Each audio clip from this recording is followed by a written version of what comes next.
Baik, kembali lagi bersama saya. Nah, sekarang kita akan belajar materi yang baru, yaitu judulnya adalah sistem koloid. Sebelum kita memulai pelajaran kita pada hari ini, coba kamu perhatikan terlebih dahulu gambar yang saya tampilkan. Nah, kira-kira menurut pendapatmu, kenapa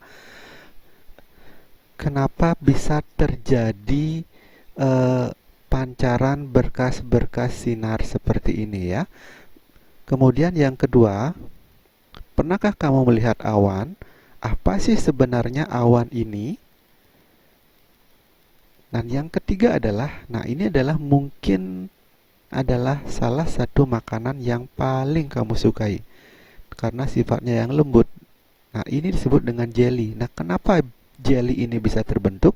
Nah, dari tiga gambar yang saya tampilkan ini sangat berkaitan sekali dengan materi yang akan kita bahas, yaitu tentang sistem koloid. Nah, apa itu sistem koloid? Nah, sistem koloid itu dapat disebut sebagai sistem dispersi. Nah, dispersi itu apa? Dispersi itu dapat dikatakan sebagai kata lainnya adalah kata lain dari dispersi itu disebut dengan penyebaran. Jadi dispersi disebut dengan penyebaran. Jadi sistem dispersi itu apa? Jadi bisa dikatakan penyebaran merata antara dua fase. Nah, di sini ada dua macam fase yang mesti kamu pahami dengan baik. Yang pertama itu adalah fase terdispersi. Dikenal juga dengan istilah fase dalam. Nah, apa sih itu? Mungkin kalian pernah mendengar istilah yang disebut dengan ter terlarut. Makanya disebut dengan fase dalam karena berada di dalam dari yang disebut dengan pendispersi. Nah, pendispersi itu apa? Disebut juga dengan fase luar. Kenapa disebut fase luar? Kata lainnya bisa dikatakan dia adalah pelarut. Nah, mari kita lihat contohnya apa. Misalnya, saya punya contoh seperti gula dilarutkan dalam air. Nah, dari contoh ini, gula disebut dengan zat terlarut. Sedangkan air disebut dengan pelarut. Maka, gula ini juga disebut dengan zat terdispersi. Karena apa? Karena nantinya gula ini akan masuk ke dalam air. Jadi air inilah yang disebut dengan fase pendispersi. Contoh lain lagi misalnya, garam yang dimasukkan ke dalam air. Ya, hampir sama sebetulnya. Cuma zatnya saja yang berbeda. Garam inilah yang disebut dengan zat terlarut. Sedangkan air inilah yang disebut dengan pelarut. Jadi dapat dikatakan garam ini adalah fase dalam, sementara air ini adalah fase luar. Nah, itu adalah tentang yang disebut dengan sistem dispersi. Nah, sistem dispersi yang akan kita pelajari sebenarnya itu berawal dari yang disebut dengan campuran. Nah, campuran itu ketika kalian mempelajari yang namanya klasifikasi materi, mungkin kalian masih ingat, campuran itu ada dua macam. Yang pertama ada yang disebut dengan campuran homogen. Kemudian yang kedua ada yang disebut dengan campuran heterogen. Nah, sekedar mengingat saja, campuran homogen itu sering disebut dengan larutan. Nah, tadi di depan sudah kita bahas, dalam larutan itu ada zat terlarut, kemudian ada zat pelarut. Nah, kalau yang namanya heterogen sering disebut dengan suspensi. Nah, sepertinya tidak akan saya bahas lebih jauh lagi apa sih perbedaan antara antara campuran homogen dan campuran heterogen ya. Nah, sekarang kita kembali lagi ke topik yang awal tadi tentang sistem Colloid. Nah, sistem Colloid itu sebenarnya ada di mana? Nah, sistem Colloid itu sebenarnya adalah juga merupakan campuran. Jadi sistem Colloid itu sebenarnya adalah memiliki sifat di antara campuran homogen dan juga campuran heterogen. Karena apa? Karena nantinya sifat-sifat dari colloid ini akan memiliki kemiripan baik dari campuran homogen ataupun campuran heterogen. Ada kemiripan. Walaupun ada kemiripan, namun colloid ini sangat berbeda dengan campuran homogen. Demikian juga campuran heterogen. Nah, sekedar mengingatkan, colloid ini contoh-contohnya sederhananya misalnya awan. Di awal kita bahas sebagai contoh tadi. Selain awan, kabut. Ini adalah contohnya. Selain kabut, asap. Nah, ini adalah 3 macam contoh dari sistem colloid. Dan sebenarnya masih banyak lagi contoh-contoh yang lain.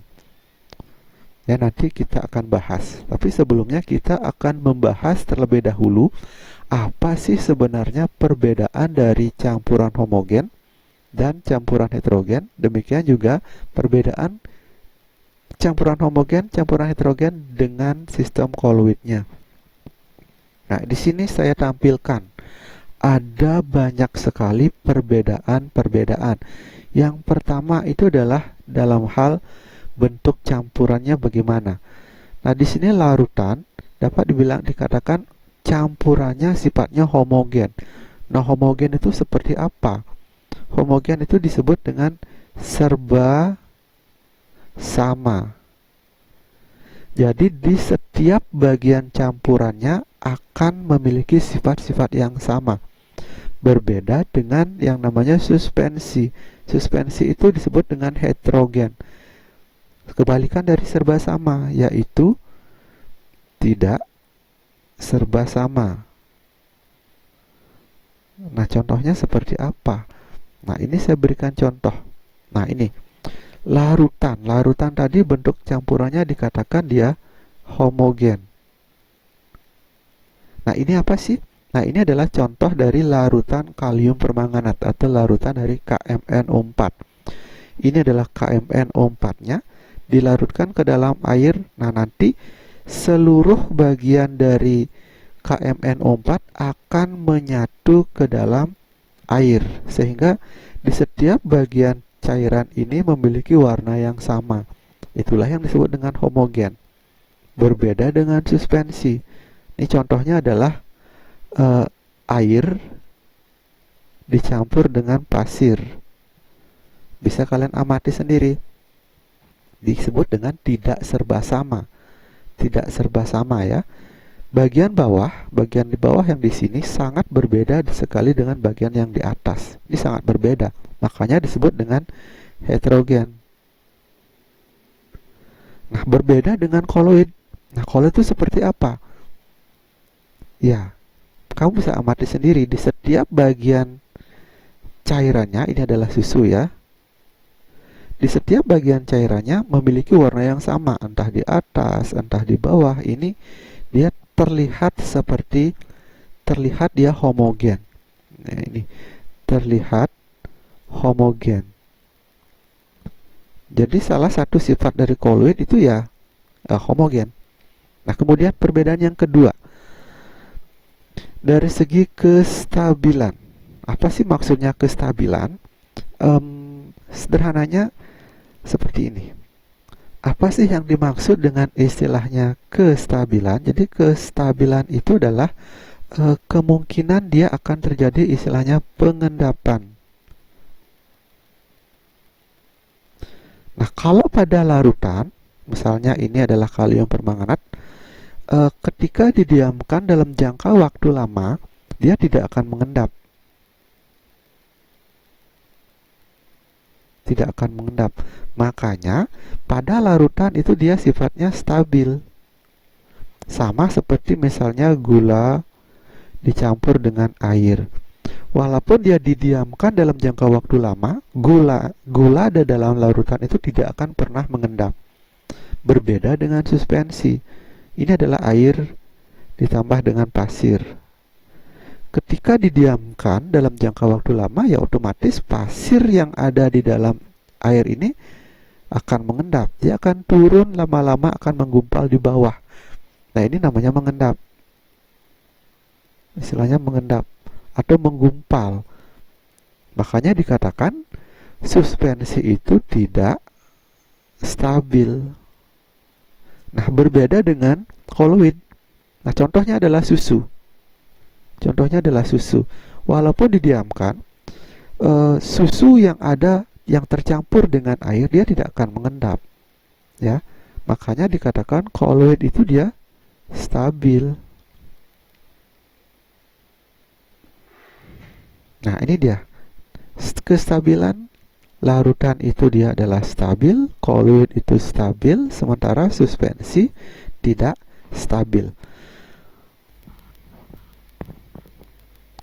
Kemudian perbedaan yang ketiga. Nah, untuk perbedaan yang ketiga, kita memerlukan bantuan salah satu alat, yaitu menggunakan mikroskop. Nah, untuk apa? Nah, mikroskop ini digunakan untuk melihat kandungan atau zat-zat pencampur yang ada pada larutan, koloid maupun suspensi. Nah, ketika diambil beberapa bagian pada larutan, dia akan tampak homogen. Nah, seperti yang sudah saya jelaskan tadi. Berbeda dengan koloid, dia akan terlihat heterogen. Nah, kenapa heterogen? Nanti kita akan lihat dari gambar. Nah, kemudian suspensi, ya sudah jelas dia akan terlihat heterogen ya. Nah, ini. Nah, di sini kita lihat sekali. Kalau larutan, dia benar-benar ibaratnya menyatu antara zat terlarut, ini yang terlarut, antara yang terlarut dengan pelarut, dia benar-benar menyatu. Berbeda dengan koloid. Jadi kalau campuran susu dengan air, kita lihat di bawah mikroskop akan terlihat bagian-bagian susu dari campuran ini. Nah, ini kalau yang ini suspensi, kita tidak perlu lagi menggunakan mikroskop karena sudah terlihat sekali sangat berbeda bagian atas dan bawah. Loh, kenapa? Nah, ini dia. Kalau larutan dia berbentuk molekul, sehingga molekul itu sangat tidak mungkin sekali diamati dengan mikroskop. Maka larutan itu ketika dilihat di bawah mikroskop, dia terlihat sangat-sangat homogen. Nah, kalau koloid berbeda.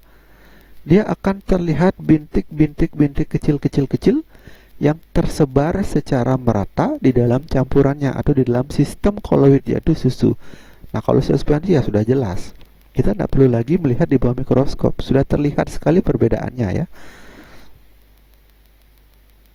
Nah, kemudian ada istilahnya jumlah fase. Fase itu apa sih? Fase ini bisa dikatakan wujud.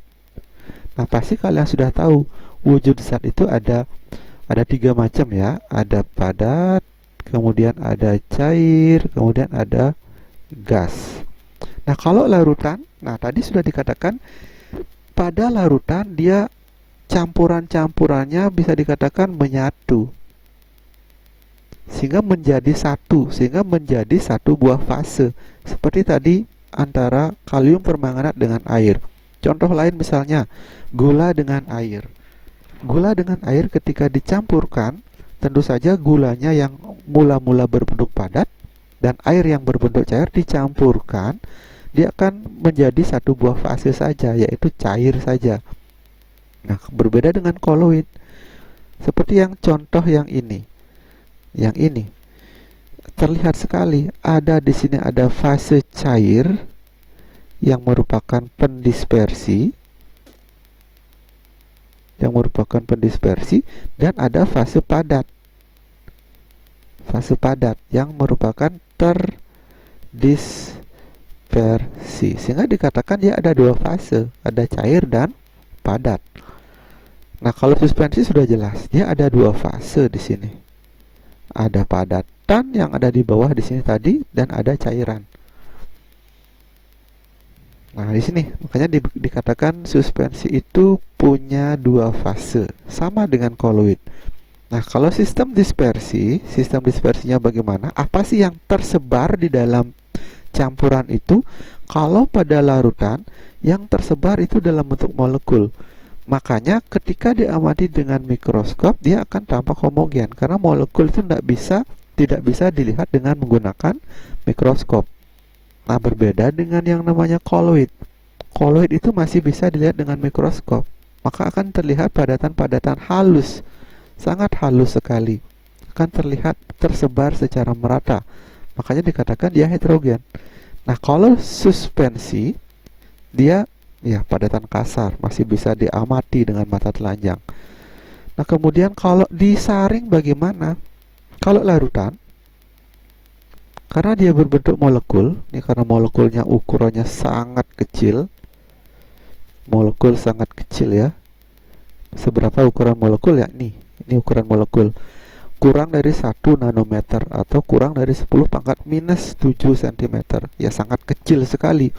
Makanya dengan ukuran yang sangat kecil begini dia tidak akan pernah bisa disaring.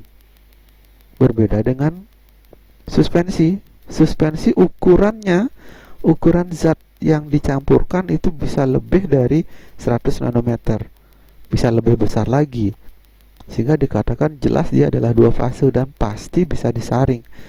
Nah, sekarang kalau koloid bagaimana? Karena dia merupakan padatan yang sangat halus, dia berada dalam rentang ini dan ini, di antaranya ini, sehingga kemungkinan dia akan dapat disaring, terutama yang berupa campuran dari zat terdispersi padatan dan zat